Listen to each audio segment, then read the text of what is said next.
Hi, photographers! May bago-isip na challenge. We invented a challenge. Invented. Got a bad feeling about this. Never invented. Genius.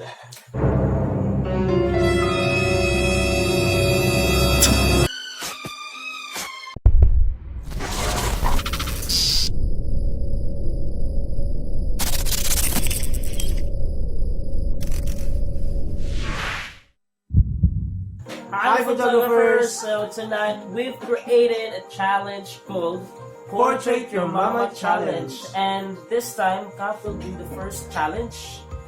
And I will be using the Zenfone for this challenge. So basically, i-shoot lang nimo yung mama. So we have noticed na as photographers, pili kita mag-pictures, mga streets, sila yung models, pero mga din looking for models available, Then we are not aware that we have someone sa house or close to our hearts na pwede na ito i-model. diba? So kahit kaya tayo mag-picture sa uban, pero sa inyong inahan, makita mag-picture.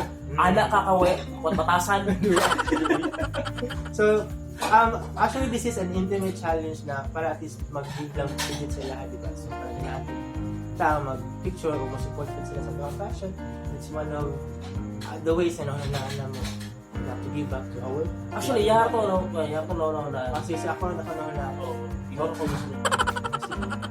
So, let's see. We'll post the output right after the video. Then, so I guess, kung gusto niyo kanang sundugon niyo challenge, okay tayo. Portrait your mama, portrait your papa, portrait your ate, portrait your kuya. Portrait your silingan, portrait your kuya, basta sinusa. Then, if you have your photos with your mom doing the challenge, you can post that in the comment section below. So, then, of course, subscribe sa Doy. Live sad. Saya.